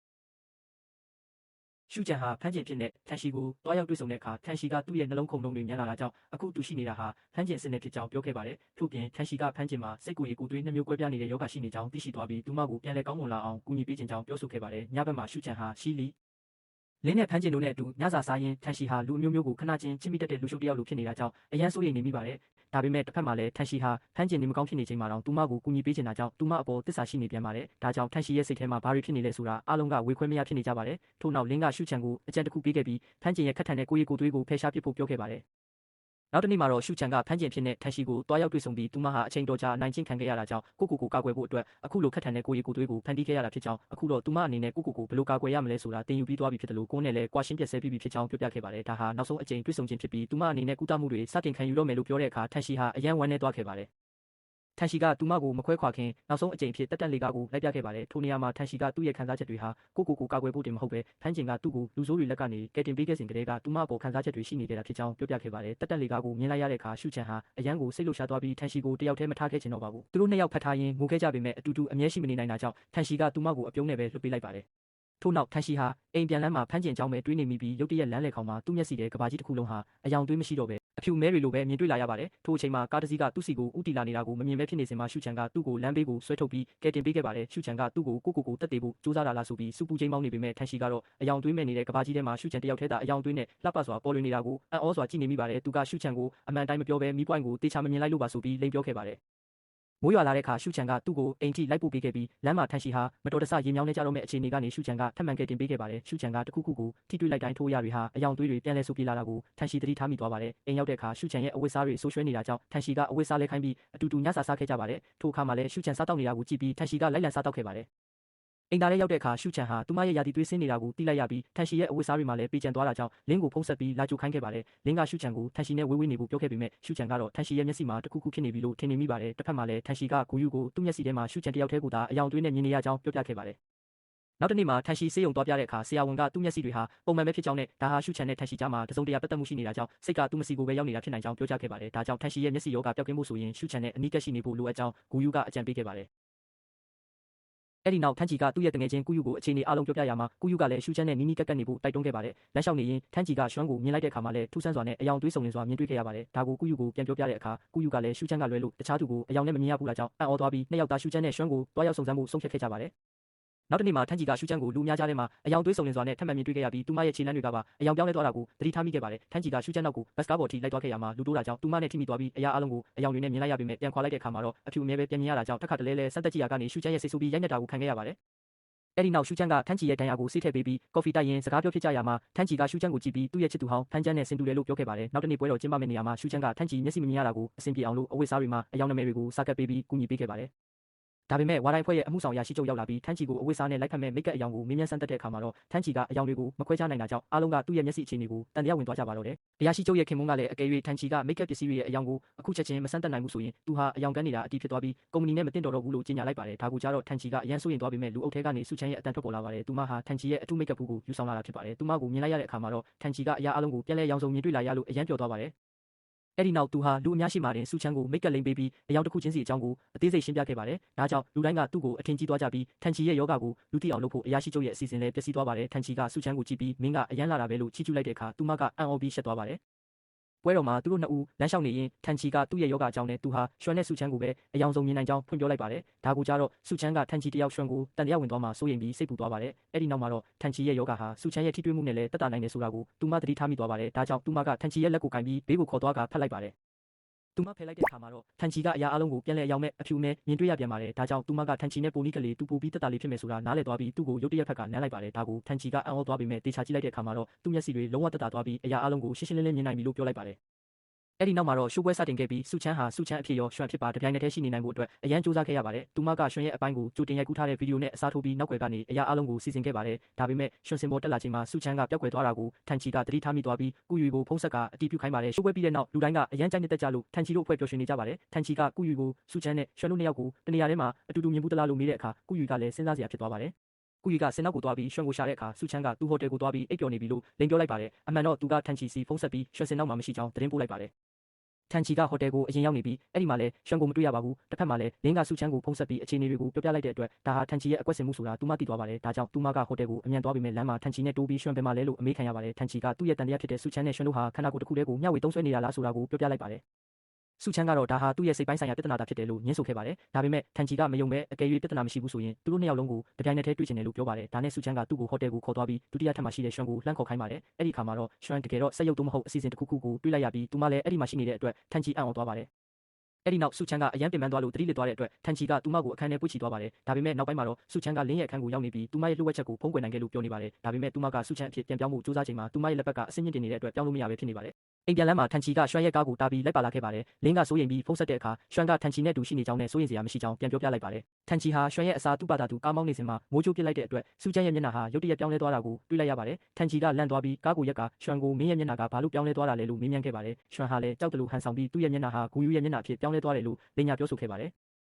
နောက်တနေ့မှာထန်ချီကရုံးကိုရောက်တဲ့အခါစုချမ်းရုံးမလာတာကိုသိခဲ့ရပြီးဖုန်းတစ်လုံးထဲမှာစင်မန်ကတ်နှစ်ခုထည့်ကစမ်းသပ်ကြည့်တဲ့အခါဖုန်းနှလုံးစလုံးကတစ်လုံးတည်းစီကိုပဲဝင်နေတာကိုတွေ့လိုက်ရတဲ့အတွက်သူ့ရဲ့တန်တရားတွေဟာပိုပြီးခိုင်မာလာခဲ့ပါတယ်။ထို့နောက်ထန်ချီဟာဟိုတယ်မှာရွှန်နဲ့စုချမ်းကိုတွေ့ခဲ့စဉ်ကရွှန်ဟာအတုဖြစ်ကြောင်းကိုပါရိပ်မိသွားပါတယ်။စုချမ်းဟာမန်တစ်ချက်ကိုအသုံးပြုပြီးထန်ချီအမှတ်မထင်ဖြစ်နေတဲ့အချိန်မှာရွှန်အဖြစ်ပြောင်းလဲခဲ့တာဖြစ်ပါတယ်။ထန်ချီကစုချမ်းရဲ့အိမ်ကိုတွားရောက်တဲ့အခါမှာလည်းစုချမ်းဟာရုံးမှာအလုပ်လုပ်နေတယ်လို့သူမရဲ့မိဘတွေကိုလိန်ထားတာကိုသိလိုက်ရပါတယ်။စုချမ်းကထန်ချီကိုအပြင်ကိုခေါ်ထုတ်ပြီးရှင်းပြဖို့ကြိုးစားပေမဲ့ထန်ချီကလက်မခံဘဲစုချမ်းဟာရွှန်အဖြစ်ပြောင်းလဲသွားတာကိုသူမြင်ခဲ့တယ်လို့ပြောခဲ့ပါတယ်။အဲ့ဒီနောက်စုချမ်းနဲ့ရွှန်တို့နှစ်ယောက်စလုံးထန်ချီရှိကိုတပြိုင်နက်တည်းရောက်လာခဲ့ပါတယ်။ရွှန်ကသူနေမကောင်းလို့အဖျားတက်နေတယ်လို့ပြောနေတော့မှပဲပါဇက်ကနေတွေးတွေထွက်လာပြီးဆေးရုံကိုအရေးပေါ်တင်လိုက်ရပါတယ်။နောက်ပိုင်းမှာရွှန်သေဆုံးသွားပြီဖြစ်ကြောင်းဆေးရုံကအကြောင်းကြားလာတဲ့အတွက်ထန်ချီဟာအလွန်ဝမ်းနည်းသွားပါတယ်။ဒါပေမဲ့သူ့ရဲ့အင်ဂျီလက်မောင်းပေါ်မှာပေးကျန်နေတဲ့တွေးကွက်ဟာတွေးအစ်မဟုတ်ပဲရုပ်ရှင်ရိုက်ကူးရမှာတုံးတဲ့ဆိုးဆေးတွေဖြစ်နေတာကိုထန်ချီကတခွဲကမ်းမှာစမ်းသပ်ကြည့်ပြီးသိသွားပါတယ်။ဒါတွေအားလုံးဟာစုချမ်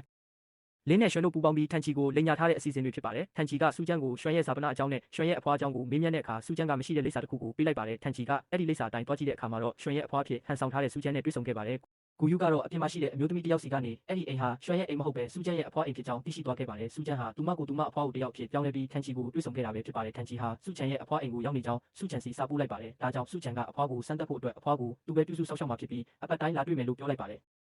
ဒါကိုကြားတော့စုချန်ကအရန်စိုးရိမ်သွားပြီးသူ့ရဲ့ပြုစုမှုကိုမှမလိုချင်ကြောင်းနဲ့သူကိုယ်တိုင်လည်းအခြေအနေအရန်ဆိုးနေပြီဖြစ်ကြောင်းထန်ချီကိုပြောပါတယ်။အဲ့ဒီနောက်ထိုင်နေရင်းနဲ့ထန်ချီရဲ့မျက်လုံးတွေကရုတ်တရက်ပြဿနာတက်လာပြီးဘာမှမမြင်ရတော့ဘူးဆိုကမျက်မမြင်ဟန်ဆောင်လိုက်ပါတယ်။အဖွားဖြစ်သူကအရန်ထိတ်လန့်သွားပြီးထန်ချီကိုဆေးရုံပို့ဖို့ကြိုးစားပါတယ်။လေကားပေါ်ကဆင်းတဲ့အခါထန်ချီချော်လဲတော့မလို့ဖြစ်ခဲ့ပေမဲ့အဖွားကကဲတင်ခဲ့ပြီးအိမ်ထိလိုက်ပို့ပေးခဲ့ပါတယ်။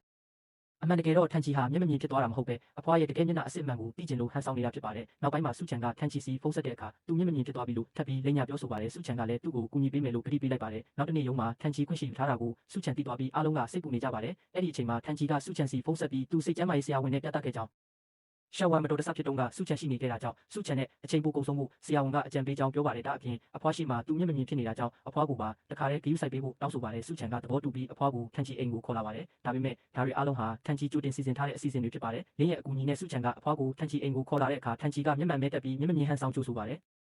ယ်စကားပြောရင်လင်းကအဖွားရဲ့အတန်ကိုပြောင်းဖို့မေးသွားတာကြောင့်ထန်ချီကတန်တရားဝင်သွားပေမဲ့လင်းကအတန်ပြောင်းဆက်ကိုချက်ချင်းပြန်ဖွင့်လိုက်ပါတယ်ထန်ချီကရှဝမ်တေဆုံးခဲ့တဲ့အခြေအနေမျိုးကိုပြန်ဖော်ထုတ်ချင်တယ်လို့ပြောပြီးသူတို့၃ယောက်သားအဲ့ဒီမြင်ကွင်းကိုပြန်လုပ်ကြပါတယ်အဖွားကရှဝမ်ဖြစ်ဟန်ဆောင်ပြီးလမ်းလျှောက်သွားတဲ့အခါလင်းကသူ့ရဲ့ရုပ်သွင်းအစစ်မှန်ကိုပြန်ပြောင်းလိုက်ပါတယ်ဒါကိုထန်ချီမြင်သွားပြီးအံ့ဩသွားပေမဲ့တေချာအောင်ထပ်ဆန်းတက်ပါတယ်သူကောင်းကြိုက်တယ်လို့ဟန်ဆောင်ပြီးကျန်းပြင်ပေါ်ထိုင်ချလိုက်တဲ့အခါစုချန်ကရေသွားယူပေးပါတယ်အဲ့ဒီအချိန်မှာလင်းကရုပ်တွင်အစစ်အမှန်ကိုပြန်ပြောင်းလိုက်တာကြောင့်စုချန်သူ့ကိုလိန်ညာနေတာကိုထန်ချီအပြည့်အဝယုံကြည်သွားပြီးအရန်စိတ်ဆိုးသွားပါတယ်ဒါကြောင့်သူတို့နှစ်ယောက်လုံးကိုအိမ်ကနေနှင်ထုတ်လိုက်ပါတယ်နောက်ပိုင်းမှာထန်ချီကစုချန်ရဲ့ရုပ်ဖြစ်နိုင်စွမ်းအကြောင်းကိုလေ့လာနေတော့မှဂူယူရောက်လာပါတယ်1918ခုနှစ်ကတခွဲကန်းကနေပျောက်ဆုံးသွားတဲ့ဆေးတစ်မျိုးအကြောင်းနဲ့စုချန်ကအဲ့ဒီဆေးကိုတုံးပြီးသူ့ကိုအယူလုပ်နေတာဖြစ်ကြောင်းထန်ချီကရှင်းပြပါတယ် ဒါပေမဲ့ဂူယိုကစုချန်လေးညာခဲ့ရင်တော့တကယ်တမ်းဘာမှမလုပ်ခဲ့ဘူးလို့ပြောပါတယ်သူတို့နှစ်ယောက်ဟာစုချန်နဲ့လင်းကိုတွားတွေ့ဖို့ဆုံးဖြတ်လိုက်ကြပါတယ်အပြင်မှာစုချန်နဲ့လင်းကိုတွေ့တဲ့အခါဂူယိုကလင်းကိုခေါ်သွားပြီးထန်ချီနဲ့စုချန်ကိုနှစ်ယောက်တည်းစကားပြောခွင့်ပေးလိုက်ပါတယ်ထန်ချီကမျက်မမြင်ဟန်ဆောင်ပြီးထွက်လာတဲ့အခါစုချန်ကသူ့နောက်ကနေလိုက်ပြီးကာကွယ်ပေးပါတယ်လမ်းမှာစပိတ်တစီလဲကျနေတာကိုစုချန်ကချက်ချင်းဖယ်ရှားပေးတာကိုမြင်တော့မှစုချန်ဟာသူ့ကိုအစကတည်းကဂရုစိုက်ခဲ့တာကိုထန်ချီနားလည်သွားပါတယ်စုချန်ကထန်ချီကိုပန်းချံကိုလိုက်ပို့ပေးပါတယ်အဲ့ဒီမှာလူတချို့ကထန်ချီကိုဗီဒီယိုရိုက်နေတာကြောင့်စုချန်ကစုမြအဖြစ်ရုပ်ပြောင်းပြီးသူတို့ကိုတိုက်ခိုက်ပါတယ်ထန်ချီကလည်းကူညီပေးပြီးအဲ့ဒီလူတွေကိုနှိမ်နင်းလိုက်ပါတယ်ရဲတွေရောက်လာပြီးဖမ်းဆီးသွားတဲ့အခါထန်ချီမျက်စိမြင်နေတာကိုစုချန်သိသွားပါတယ်ထန်ချီကရှောဝန်မတော်တဆဖြစ်တုန်းကသွေးတူတွေကိုတွေ့ရှိခဲ့တာကြောင့်အမှန်တရားကိုသိဖို့မျက်မမြင်ဟန်ဆောင်ခဲ့တာဖြစ်ကြောင်းရှင်းပြပါတယ်နောက်ဆုံးမှာတော့ထန်ချီကစုချန်ကိုသူဟန်ဆောင်ခဲ့တဲ့ရုပ်တွင်တွေအားလုံးအဖြစ်ပြောင်းလဲခိုင်းပြီးစုချန်ကလည်းသူ့ရဲ့လက်ပတ်ကိုသုံးပြီးအားလုံးကိုပြောင်းလဲပြလိုက်ပါတော့တယ်ရှူချန်နဲ့တခြားသူတွေဟာတက်ကြီးမျိုးသမီးကြီးတွေရဲ့အင်တာဗျူးကိုကြည့်နေကြပြီးအဲ့ဒီမှာအမျိုးသမီးကြီးတွေကပန်းရည်နဲ့အမွှေးနံတာတွေဟာသူတို့ရဲ့ကလေးဘဝကိုတတိယစီကြောင်းပြောကြကကြောင်ညာတစ်ခုရိုက်ကူးခဲ့ကြပါတယ်အဲ့ဒီအချိန်မှာရှူချန်ရဲ့မောင်လေးလက်ကျောဆွဲသွားတာကိုမြင်တော့ရှူချန်ကအမြန်သွားပြီးပြုစုပေးခဲ့ပါတယ်ဒါကိုမြင်တဲ့ထန်ချီကတဝင်းတို့သွားပြီးရှူချန်ကိုတစ်ဖက်သို့ခေါ်ထုတ်သွားကသူမနဲ့အဲ့ဒီကောင်လေးရဲ့ပတ်သက်မှုကိုမေးမြန်းရမှာရှူချန်ကသူမရဲ့မောင်လေးဖြစ်ကြောင်းပြန်ဖြေလိုက်တဲ့အတွက်ထန်ချီစိတ်အေးသွားခဲ့ပါတယ်နောက်တော့တစ်ပင်ပေါ်ကတခုခုပြုတ်ကျလာလို့မဲ့အနေကနေရှူချန်ကထန်ချီကိုဆွဲဖယ်လိုက်ရကနေနှစ်ယောက်သားနီးကပ်သွားပြီးထန်ချီကရှူချန်ကိုဖတ်ထားလိုက်ပါတယ်ထန်ချီဟာရှူချန်ကိုစတင်နှစ်သက်နေပြီဖြစ်ကြောင်းသိရှိသွားပြီးနမ်းဖို့စူးစမ်းပေမဲ့ရှူချန်ကတွန်းထုတ်လိုက်ပါတယ်ဒါပေမဲ့ထန်ချီကသူတကယ်နှစ်သက်နေကြောင်းဖွင့်ပြောလိုက်ပေမဲ့ရှူချန်ကတော့ထန်ချီဟာသူမရဲ့ရုပ်ရည်နဲ့ဆရာကြောင့်သာနီးကပ်ဖို့စူးစမ်းတာလို့ထင်ပြီးစိတ်ဆိုးကထွက်သွားခဲ့ပါတယ်နောက်တစ်နေ့မှာထန်ချီကပန်းစီနဲ့လာရောက်ဖွင့်ပြောပေမဲ့လည်းရှူချန်ကညှင်းပယ်ခဲ့ပါတယ်အဲ့ဒီနောက်မှာတော့သူတို့နှစ်ယောက်ဟာ project တစ်ခုအတွက်အချက်လက်ရှာဖွေဖို့ကျောင်းကိုရောက်သွားကြပြီးကျောင်းဝတ်စုံတွေဝတ်ဆင်ကစာကြည့်တိုက်ထဲသို့ခိုးဝင်ခဲ့ကြပါတယ်အဲ့ဒီမှာတပ်ပုံအဟောင်းတွေကိုရှာဖွေရင်းသူတို့ရဲ့ကျောင်းသားဘဝကိုပြန်လည်တတိယပြီးပျော်ရွှင်နေခဲ့ကြပါတယ်သူတို့ပြန်ထွက်မှာလုံခြုံရေးဝန်ထမ်းကလိုက်လံဖမ်းဆီးရမှာရှူချန်ကသူမရဲ့လက်အောက်ကိုအသုံးပြုပြီးသူတို့နှစ်ယောက်လုံးကိုကျောင်းသားဘဝရုပ်သွင်းသို့ပြောင်းလဲလိုက်တဲ့အတွက်လွတ်မြောက်သွားခဲ့ပါတယ်သူတို့နှစ်ယောက်အေးမြတဲ့အချိုးရည်တွေတောက်ရင်ထန်ချီကအရင်လိုပြန်ဆင်ပြေဖို့ပြောပေမဲ့ရှူချန်ကထန်ချီသူမကိုအကြီးတန်းတယ်လို့ပြောခဲ့ဘူးတာကိုပြန်ပြောပြပါတယ်အဲ့ဒီခါမှာထန်ချီကသူပြောခဲ့တာဟာသူမကိုပြောတာမဟုတ်ပဲသူမရဲ့မိတ်ကပ်တွေပြက်နေတာကိုပြောခဲ့တာဖြစ်ကြောင်းရှင်းပြပြီးသူ့မျက်နှာပေါ်ကိုအချိုးရည်တွေလောင်းချကတောင်းပန်ခဲ့ပါတယ်အဲ့ဒီအချိန်မှာမိုးချိုးဖြစ်ပြီးရှူချန်ရဲ့လက်အောက်ချိုးရင်းသွားတာကြောင့်ထန်ချီကသူမကိုဖတ်ပြီးကာကွယ်ပေးခဲ့ပါတယ်ထန်ချီကမြည်သူမြမပြေဆုံးကြောင်းနဲ့သူမရဲ့မပြေဆုံးတဲ့ပုံစံကိုပဲသူနှစ်သက်ကြောင်းဖွင့်ပြောလိုက်တဲ့အတွက်ရှူချန်ကလည်းသူ့ကိုပြန်လည်လက်ခံလိုက်ပါတယ်နောက်တစ်နေ့မှာရှူချန်နိုးလာတဲ့အခါသူမရဲ့ရုပ်သွင်းအစစ်အမှန်တို့ပြန်လည်ရောက်ရှိသွားပြီးသူမရဲ့လက်ကောက်မှာလှုပ်ဆောင်ချက်အသစ်တစ်ခုတိုးလာတာကိုတွေ့ရှိခဲ့ပါတယ်အဲ့ဒါကတော့သူမရဲ့စိတ်ထဲကအတွေးတွေကိုစာသားအဖြစ်ပေါ်လာစေတာပဲဖြစ်ပါတယ်ထန်ချီကရှူချန်အတွက်မနက်စာပြင်ဆင်ပေးနေချိန်မှာရှူချန်ကသူ့ကိုကြည့်ပြီးခံရကြောင်းတွေးနေတာတွေကိုထန်ချီကစာသားတွေဖြစ်မြင်နေရပါတယ်ရှူချန်ကနမ်းကျင်နေတဲ့အတွေးတွေကိုလည်းထန်ချီကမြင်နေရပြီးသူမကိုနဖူးလေးနမ်းလိုက်ပါတယ်နောက်ဆုံးမှာတော့ထန်ချီကသူမရဲ့စိတ်ထဲကအတွေးတွေကိုသူမြင်နေရကြောင်းဖွင့်ပြောလိုက်ပြီးသူမကိုချစ်မြတ်နိုးကြောင်းအတီလင်းဖွင့်ပြောလိုက်ရမှာရှူချန်ရဲ့ရင်ခုန်တန်တွေမြင်လာတာကိုလည်းစာသားတွေဖြစ်မြင်တွေ့နေရပါတယ်နောက်ဆုံးမှာတော့ရှူချန်ရုံးမှာအလုံးလုံးနေချိန်ထန်ချီကသူမအတွက်ပစ္စည်းတစ်ခုယူလာပေးခဲ့ပါတယ်သူကသူမကိုဖက်နှက်ကိုယ်တိုင်စီးပေးပြီးတော့မင်းရဲ့အရေးချင်းကိုမင်းရဲ့ကြိုးစားအားထုတ်မှုနဲ့ပဲတက်တည်ပြတင်ပေးမယ်အခုတော့အဲ့ဒါတွေလုပ်เสียမလို့တော့ပါဘူးဘာလို့လဲဆိုတော့မင်းကအရန်လာနေလို့ပါလို့ပြောလိုက်ပါတယ်အဲ့ဒီနောက်မှာစူချောင်ကသူ့ကိုကျေးဇူးတင်စကားပြောတဲ့အခါတန်ချီကကျေးဇူးတင်မဲ့အစားတခြားအရာတစ်ခုခုလုပ်ပေးလို့ရပါတယ်လို့ပြန်ပြောတဲ့အတွက်စူချောင်ကသူ့ကိုနမ်းလိုက်ပါတယ်တန်ချီကစူချောင်ကိုအိမ်ထိလိုက်ပို့ပေးခဲ့ပြီးစူချောင်ကသူ့ကိုဖက်ကမခွဲချင်သေးဘူးလို့ပြောတဲ့အတွက်တန်ချီကသူမကိုအိမ်တကားဝအထိလိုက်ပို့ပေးခဲ့ပါတယ်နောက်တနေ့ရုံးရောက်တဲ့အခါမှာတော့သူတို့အဖွဲ့ရဲ့စူးစမ်းအထောက်မှုကြောင့်သူတို့ရဲ့ရေမွေးအမတ်တစိတ်ကထိတ်တန်း၃ခုတည်းပါဝင်သွားတဲ့အတွက်အားလုံးကပျော်ရွှင်စွာအောင်ပွဲခံခဲ့ကြပါတယ်ညဘက်မှာတော့တန်ချီကအယမ်းမှုနေတာကြောင့်စူချောင်ကသူ့ကိုအိမ်ထိလိုက်ပို့ပေးပြီးအိယာတဲ့တေချာတိတ်ပေးခဲ့ပေမဲ့တန်ချီကလက်နဲ့အသေးပုံလေးတွေလုပ်ပြီးသူမကိုချစ်ချောင်းနဲ့ဖတ်ထားခြင်းကြောင့်ပြောဆိုကာဆွဲထားတဲ့အတွက်စူချောင်ကသူ့ဘေးမှာပဲအိပ်ပျော်သွားခဲ့ပါတယ်နောက်ပိုင်းမှာစူချောင်ကတန်ချီကိုသူမရဲ့အိမ်မှာညစာစားဖို့ဖိတ်ခေါ်ခဲ့ပြီးစူချောင်ရဲ့အမေကတန်ချီကိုလက်ဖက်ရည်တိုက်ခဲ့ပါတယ်တန်ချီကလက်ဖက်ရည်ကိုတောက်ပြီးတဲ့နောက်အရန်ချီမုန်းကလက်ဖက်ရည်အကြောင်းတွေကိုပြောပြနေခဲ့ပါတယ်စူချောင်ရဲ့အမေကညစာပြင်ဖို့အတွက်စူချောင်ကိုအပြင်ကိုပစ္စည်းသွားဝယ်ခိုင်းလိုက်တဲ့အချိန်မှာစူချောင်ရဲ့အဖေကတန်ချီကိုမိသားစုတပ်ပုံအဲဘန်တွေပြပြီးစကားပြောခွင့်ရခဲ့ပါတယ်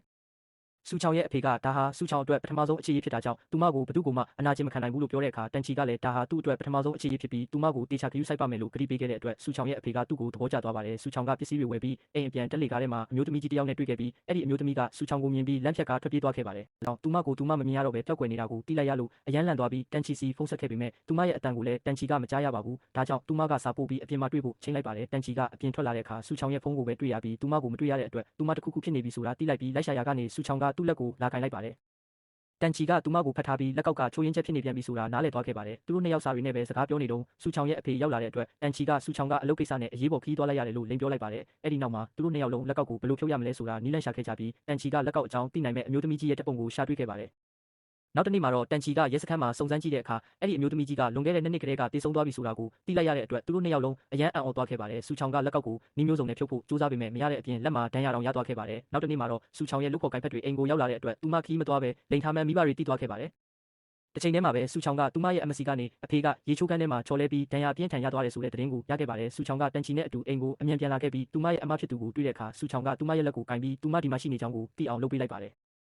ယ်စူချောင်ကိုပြောင်းနေတာကိုတွေ့လိုက်ရတဲ့အတွက်သူမရဲ့အမကအယမ်းအံ့ဩသွားခဲ့ပြီးနောက်ဆုံးမှာတော့စူချောင်ကကာတွန်းဝတ်စုံကိုဝတ်ပြီးသူမရဲ့မိဘတွေရှိကိုထွက်လာကသူမမှာကိုပြောက်စေတဲ့လက်ကောက်ရှိနေတဲ့အကြောင်းအရာအလုံးကိုအသေးစိတ်ရှင်းပြလိုက်ပါတော့တယ် အချိန်နဲ့အမျှအဆင့်မြင့်တင်မှုတွေစက်တိုက်ဖြစ်ပေါ်နေတဲ့လက်ကောက်တစ်ခုကိုရရှိခဲ့ပြီးအခုတစ်ချိန်မှာတော့အဲ့ဒီလက်ကောက်ကြောင့်စူးချမ်းဟာတကိုယ်လုံးလုံးဝမမြင်ရအောင်ပျောက်ကွယ်သွားခဲ့တာဖြစ်ပါတယ်ထန်ချီကစူးချမ်းဝတ်ထားတဲ့ကာတွန်းရဲ့ဝတ်စုံကောင်းစုပ်ကိုချုပ်ပေးလိုက်တဲ့အခါမှာတော့သူမရဲ့အဖေနဲ့အမေကသူ့မစီသွားပြီးသူမရဲ့လက်ကလေးကိုကိုင်ကမကြောက်ပါနဲ့ငါတို့အားလုံးအတူတူနီးလက်တစ်ခုခုရှာကြတာပေါ့လို့အားပေးစကားပြောခဲ့ပါတယ်ညဘက်မှာတော့စူးချမ်းကအိမ်မက်ဆိုးတစ်ခုမက်ခဲ့ပါတယ်အဲ့ဒီအိမ်မက်ထဲမှာတော့အနာဂတ်မှာသူမဟာထန်ချီနဲ့လက်ထပ်ထားပြီးထန်လို့ခေါ်တဲ့သားလေးတစ်ယောက်ရှိနေပါတယ်ထန်လေးကကျောင်းမှာသူ့ရဲ့ကိုပြောင်းနေတဲ့အမေကျောင်းပြောပြပေမဲ့ဘယ်သူမှမယုံကြပဲသူ့ကိုဝိုင်းပြီးလှောင်ပြောင်းနေကြပါတယ်အဲ့ဒီအိမ်မက်ကြောင့်စူးချမ်းလန့်လို့လာပြီးထန်ချီစီကိုချက်ချင်းစာပို့လိုက်ပါတယ်ကျမတစ်တလုံးမမြင်ရပဲပျောက်ကွယ်နေမယ်ဆိုရင်တော့ရှင်ကျမကိုချစ်သူအဖြစ်လက်ခံနိုင်ဦးမလားလို့မေးလိုက်ပါတယ်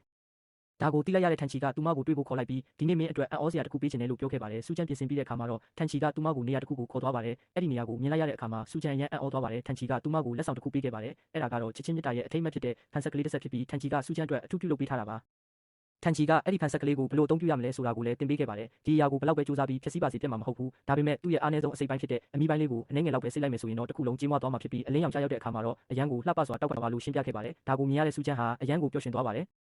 အဲ့ဒီနောက်မှာတော့ထန်ချီကဒူးထောက်ပြီးစူးချမ်းကိုလက်ထပ်ခွင့်တောင်းခဲ့ပါတယ်စူးချမ်းကလည်းဝမ်းသာအားရနဲ့လက်ခံခဲ့ပါတယ်သူတို့နှစ်ယောက်နိုင်ခဲ့ကြပြီးအဲ့ဒီအချိန်လေးဟာသူတို့အတွက်အရန်ကိုထူးခြားတဲ့အချိန်လေးဖြစ်ခဲ့ပါတယ်အဲ့ဒီနောက်မှာတော့သူတို့အားလုံးအတူတူညစာစားနေကြတာကိုတွေ့ရပါတယ်ထန်ချီကစူးချမ်းရဲ့အဖေကိုအထင်ကြီးအောင်စူးစမ်းနေပါတယ်အဲ့ဒီအချိန်မှာဖုန်းတန်တစ်ခုကြားလိုက်ရပြီးအားလုံးကကိုဖုန်းကိုစစ်ကြည့်ကြပေမဲ့ဘယ်သူဖုန်းမှမဟုတ်ပါဘူးထန်ချီကစူးချမ်းကိုသူမရဲ့လက်ကောက်ကိုစစ်ကြည့်ဖို့ပြောလိုက်ပါတယ်အတန်ကလက်ကောက်စီကလာနေတာပါတကယ်တော့တစုံတစ်ယောက်ကစူးချမ်းကိုလက်ကောက်ကနေတဆင့်ဖုန်းခေါ်နေတာဖြစ်ပါတယ်စူးချမ်းကဖုန်းကိုကိုင်လိုက်တဲ့အခါမှာတော့အရင်ကအဖွားအိုကြီးကစူးချမ်းကိုနှုတ်ဆက်ပြီးဒီပစ္စည်းလေးကိုစိတ်တိုင်းကြရဲ့လားလှပပြီးဆွဲဆောင်မှုရှိနေရတာကိုသဘောကျရဲ့လားလို့မေးခဲ့ပါတယ်စူးချမ်းကကျမအခုအဲ့ဒီပစ္စည်းကိုမလိုတော့ပါဘူးဘာလို့လဲဆိုတော့ကျမကိုအရန်ချစ်တဲ့မိသားစုတငယ်ချင်းတွေနဲ့ချစ်သူရှိနေလို့ပါသူတို့ကကျမကိုကျမဖြစ်နေတဲ့အတိုင်းပဲချစ်ကြတာပါလို့ပြန်ပြောခဲ့ပါတယ်ဒါကိုကြားရတဲ့အခါမှာအဖွားအိုကြီးကစူးချမ်းကိုသူမနဲ့စတွေ့ခဲ့တဲ့နေရာကိုနောက်တစ်နေ့ညမှာလာခဲ့ဖို့ပြောလိုက်ပါတယ်နောက်တစ်နေ့ညမှာစူးချမ်းနဲ့ထန်ချီတို့အဲ့ဒီနေရာကိုသွားတဲ့အခါမှာတော့အဖွားအိုကြီးကပန်းတွေရောင်းနေတာကိုတွေ့ရပါတယ်သူတို့အဖွားအိုစီကိုရှောက်သွားနေတော့မိန်းကလေးတစ်ယောက်ကစူးချမ်းကိုမတော်တဆဝင်တိုက်မိသွားပါတယ်အဲ့ဒီမိန်းကလေးကစူးချမ်းကိုတောင်းပန်ပါတယ်လို့ပြောလိုက်ပါတယ်အဲ့ဒီအချိန်မှာပဲထန်ချီကစူးချမ်းကိုကြည့်လိုက်တဲ့အခါမှာတော့သူမဟာပြန်ပြီးမြင်တွေ့ရတဲ့အခြေအနေကိုရောက်နေပါပြီဒါကိုမြင်လိုက်ရတဲ့ထန်ချီကစူးချမ်းကိုဖတ်လိုက်ပြီးဝမ်းသာလွန်လို့အားလုံးကိုလိုက်အော်ပြောပါတော့တယ်စူးချမ်းကကျွန်တော်ရဲ့ချစ်သူပါသူမကအရန်ကိုလှပပါတယ်လို့ကြွေးကြော်နေခဲ့ပါတယ်အဖွားအိုကြီးကလည်းမင်းရဲ့ချစ်သူကတကယ်ကိုလှပပါတယ်လို့ထန်ချီကိုပြောခဲ့ပါတယ်အဲ့ဒီနောက်မှာတော့သူတို့နှစ်ယောက်လုံးအဖွားအိုစီသွားခဲ့ပါတယ်အဖွားအိုကစူးချမ်းကိုဒီစမ်းသပ်မှုမှာပါဝင်ပေးခဲ့တဲ့အတွက်ကျေးဇူးတင်စကားပြောခဲ့ပါတယ်စူးချမ်းကြောင့်ဒီပစ္စည်းဟာလုံးဝတည်ငြိမ်သွားပြီဖြစ်ပြီးအရင်ကထက်ပိုမိုအစွမ်းထက်လာခဲ့ပါပြီစူးချမ်းအနေနဲ့အဲ့ဒီလက်ကောက်ကိုထာဝရသိမ်းထားလို့ရပြီမဲ့စူးချမ်းကတော့ညှင်းပယ်ခဲ့ပါတယ်အဖွားအိုကသူမရဲ့လက်နဲ့လက်ကောက်ကိုချုပ်လိုက်ဖို့ပြောတဲ့အခါမှာတော့အရန်ကိုလွယ်လွယ်ကူကူပဲကျွတ်သွားခဲ့ပါတယ်စူးချမ်းကလက်ကောက်ကိုအဖွားအိုစီပြန်ပေးလိုက်ပြီးအဖွားအိုကလည်းစပိတ်လေးနဲ့ထွက်ခွာသွားပါတော့တယ်စူးချမ်းရဲ့မိဘတွေလည်းသူမကိုပြန်မြင်ရတဲ့အတွက်အရန်ကိုပျော်ရွှင်သွားကြပါတယ်နောက်ဆုံးမှာတော့ထန်ချီဟာသူ့ရဲ့ဆိုင်အတွက်အကောင်းဆုံးထုတ်ကုန်တစ်ခုကိုအောင်မြင်စွာဖန်တီးနိုင်ခဲ့ပါတယ်အဲ့ဒါကတော့ပန်းမျိုးစုံရဲ့အယောင်လေးပေါ်အခြေခံပြီးပြုလုပ်ထားတဲ့ပါနီလေးပဲဖြစ်ပါတယ်ဒီပါနီကိုအသုံးပြုတဲ့သူတိုင်းဟာပါနီရဲ့အယောင်လေးတွေလိုပဲသူတို့ရဲ့ဘဝကိုလည်းတက်ပြီးအယောင်တွေးဆုံနေတယ်လို့ခံစားရစေဖို့သူကရည်ရွယ်တာပါစူးချမ်းကလည်းဒီအကြံဉာဏ်ကိုအရန်သဘောကျသွားပါတယ်နောက်တစ်နေ့မှာတော့စူးချမ်းကသူမအကြိုက်ဆုံးမိတ်ကပ်တွေကိုလိမ့်ပြီးရုံးသွားတဲ့အခါအားလုံးကတယောက်နဲ့တယောက်အပြန်အလှန်ချီးကျူးနေကြတာကိုတွေ့ရပါတယ်အဲ့ဒီနောက်မှာတော့တန်ချီနဲ့စူးချမ်းတို့ဟာလွန်ခဲ့တဲ့နှစ်ပေါင်းများစွာကပထမဆုံးအကြိမ်ပြန်လည်ဆုံတွေ့ခဲ့မှုတဲ့ပန်းခြံထဲမှာထပ်မံဆုံတွေ့ကြပြန်ပါတယ်စူးချမ်းကအရင်တုန်းကအမတ်တရမြင်ကွင်းဟောင်းလေးကိုပြန်လည်ဖန်တီးပြီးတန်ချီကိုဘီယာတပူတန်းပေးလိုက်တဲ့အခါမှာတော့တန်ချီကသူ့ကိုအရင်ကမိတ်ကပ်ဘူးနဲ့စောက်ပေးခဲ့တဲ့သူဟာစူးချမ်းဖြစ်ကြောင်းသိသွားခဲ့ပါတယ်စူးချမ်းကအဲ့ဒီနေ့ကငါ့ကိုသာမြင်ခဲ့မယ်ဆိုရင်နေမလို့မလဲလို့မေးတဲ့အခါမှာတန်ချီကသူမကိုဆွဲဖက်ပြီးနမ်းလိုက်ပါတယ်ပြီးနောက်ဆိုင်ဖွင့်ပွဲနေ့မှာပြီးမဲ့လက်ဆောင်အကြောင်းကိုလည်းပြောပြခဲ့ပါတယ်ဆိုင်ဖွင့်ပွဲနေ့မှာတော့တန်ချီကစူးချမ်းကိုမျက်နှာတစ်ခရင်လေးတပူလက်ဆောင်ပေးခဲ့ပါတယ်ဒါဟာစူးချမ်းကမိတ်ကလိန်ခိုင်းရင်လည်းလှတယ်လို့မိတ်ကမရှိပဲသူမရဲ့ပရိယုတ်တွေနဲ့ယုံကြည်မှုရှိနေတဲ့အချိန်မှာပို့ပြီးတော့တောင်လှပကြောင်းတက်တည်ပြချင်တာကြောင့်ဖြစ်ပါတယ်ညဘက်မှာတော့တန်ချီကစူးချမ်းအတွက်အံ့အားသင့်စရာဖြစ်အိတ်ရှိမှာတဲလေးတစ်လုံးထိုးထားပေးပါတယ်တဲထဲမှာနှစ်ယောက်သားထိုင်နေကြတော့စူးချမ်းကတငယ်ချင်းတွေစီကရလာတဲ့ဖုန်းစင်းနှက်ကလေးတွေကိုတန်ချီကိုလက်ဆောင်ပေးလိုက်ပါတယ်အဲ့ဒီအချိန်မှာပဲတဲကပြူကျသွားပြီးနှစ်ယောက်သားတဲထဲမှာပိတ်မိသွားကြပါတယ်တဲကပြန်ထွက်လာတဲ့အခါမှာတော့တန်ချီကစူးချမ်းကိုပေးဖို့ပြင်ထားတဲ့လက်ဆောင်ကိုရှာမတွေ့တော့ပဲစိတ်ပြက်လက်ပြက်နဲ့ကော်ဖီတောက်ဖို့ထိုင်နေတော့မှပဲစူးချမ်းရဲ့လက်ချောင်းလေးမှာဝတ်ထားတဲ့လက်စွပ်လေးကိုမြင်သွားခဲ့ပါတယ်တကယ်တော့တဲပြူကြတော့ကစူးချမ်းကအဲ့ဒီလက်စွပ်လေးကိုတွေ့သွားခဲ့တာပါတန်ချီကသူမကိုလက်ထပ်ခွင့်တောင်းတဲ့အခါမှာစူးချမ်းကလည်းသူမပြင်ထားတဲ့လက်စွပ်လေးကိုတန်ချီကိုပြန်ဝတ်ပေးပြီးလက်ထပ်ခွင့်ကိုလက်ခံလိုက်ပါတယ်အဆုံးမှာတော့သူတို့နှစ်ဦးရဲ့မင်္ဂလာပွဲကိုမိသားစုနဲ့တငယ်ချင်းတွေစုံစုံလင်လင်တက်ရောက်ခဲ့ကြပြီးလက်ဝဲရန်ကစားပွဲလေးမှာစူးချမ်းကအနိုင်ရသွားတာကြောင့်တန်ချီကိုအနမ်းနဲ့အပြစ်ပေးလိုက်ပါတယ်နောက်ဆုံးမှာတော့အားလုံးကပျော်ပျော်ရွှင်ရွှင်နဲ့အမတ်တရတပ်ပုံတွေရိုက်ခဲ့ကြပြီးသူတို့နှစ်ဦးရဲ့ချစ်ချင်းမြတ်တာဟာလည်းအောင်မြင်စွာနဲ့အဆုံးသတ်သွားခဲ့ပါတယ်